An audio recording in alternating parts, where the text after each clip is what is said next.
दोस्तों आपका एक बार फिर से स्वागत है सक्सेस स्टोरीज के बेहद खास एपिसोड में। तो दोस्तों अगर मैं आपसे कहूं कि आपको एक पूरा पहाड़ काट कर रास्ता बनाना है तो आप इसे मजाक समझेंगे, पर ऐसा एक चमत्कार कर दिखाया है छोटे से गांव के रहने वाले दशरथ मांझी ने।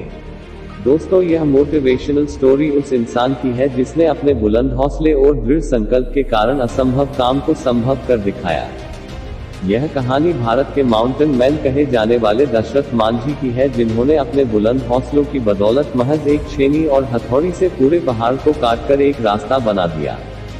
दोस्तों दशरथ मांझी एक ऐसा व्यक्तित्व है जिससे हमारे देश के करोड़ों युवाओं को प्रेरणा मिलती है। दशरथ मांझी जिस गांव में रहते थे वहां से पास के कस्बे में जाने के लिए एक पूरे पहाड़ को पार करना पड़ता था तथा उस पहाड़ के पूरे चक्कर लगाने के बाद ही दूसरे तरफ पहुंचा जा सकता था। दशरथ मांझी के गांव लोगों की छोटी सी भी जरूरत इस पहाड़ को पार करने के बाद ही पूरी होती थी।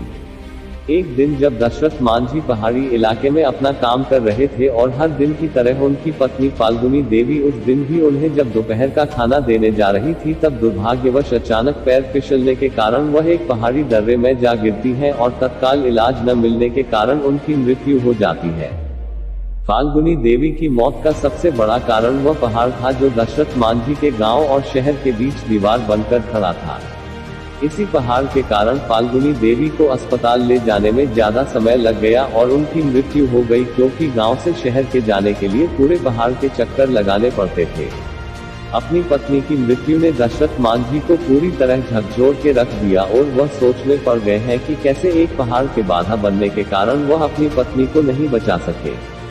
अपनी पत्नी की मृत्यु से जुड़ी इस दुखद घटना के बाद दशरथ मांझी ने एक फैसला लिया और इसी फैसले के कारण दुनिया भर के लोगों आज उन्हें माउंटेन मैन ऑफ इंडिया के नाम से जानते हैं। मांझी ने अपने बुलंद इरादों से यह फैसला लिया कि वे उस पहाड़ को ही काट डालेंगे जिसके रास्ता रोकने के कारण उनकी पत्नी की दर्दनाक मौत हो गई थी।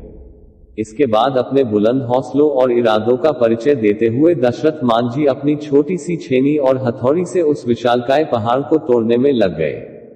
जब गांव वालों ने पहली बार उन्हें मात्र एक छेनी और हथौड़ी से पहाड़ को तोड़ते हुए देखा तो लोग उन पर हंसने लगे और उनका मजाक उड़ाने लगे। कईयों ने तो उन्हें पागल भी कहना शुरू कर दिया था।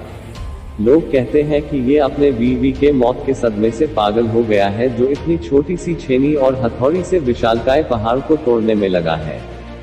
इन सब के बावजूद दशरथ मांझी अपने काम में जुटे रहे। इसी तरह दिन बीतते चले गए, कई महीने गुजर, कई मौसम आए और चले गए। अब तो साल भी बीतने लगे थे। क्या गर्मी, क्या बरसात और क्या ठंड, इन सब की न परवाह करते हुए दशरथ मांझी सिर्फ अपने लक्ष्य को हासिल करने के लिए कठिन परिश्रम करते रहे। उनका बस एक ही लक्ष्य था, उस पहाड़ को काटकर रास्ता बना देना, ताकि जो उनके साथ हुआ वह फिर किसी और गांव सदस्य के साथ ना हो। अपने दृढ़ संकल्प और बुलंद इरादों का परिचय देते हुए लगातार 22 साल की कठिन परिश्रम और मेहनत के बाद पहाड़ में 360 फुट लंबा, 25 फीट गहरा, 30 फीट चौड़ा रास्ता दशरथ मांझी रोड बनाने में कामयाब हुए। दशरथ मांझी द्वारा दशरथ मांझी रोड बनाए गए इस रास्ते के कारण गया के अन्नी से वजीरगंज दूरी मात्र 15 किलोमीटर रह गई। जो पहले पहाड़ को चक्कर लगाकर जाने के बाद 80 किलोमीटर की दूरी पड़ती थी, वह मात्र 3 किलोमीटर की ही रह गई। दशरथ मांझी के इस फैसले का पहले तो मजाक उड़ाया गया, पर उनके इस प्रयास ने जालौर के लोगों के जीवन को सरल बना दिया। दशरथ मांझी जी का जीवन उन लाखों छात्रों के लिए मिसाल है जो आज के इस कठिन दौर में सरकारी नौकरी की चेष्टा करते हैं। जिस प्रकार दशरथ मांझी को पहाड़ काटने में 22 साल लग गए, फिर भी उन्होंने कभी हार नहीं मानी और बिना निराश वे अपने लक्ष्य को पाने के लिए दृढ़ संकल्प के साथ कड़ी मेहनत की अंत में सफलता प्राप्त की। ठीक उसी प्रकार युवा कभी हार न माने और निराश न हो सकता है आपको भी समय लगे पर आपको भी सफलता जरूर मिलेगी और वह एक शानदार फल होगा।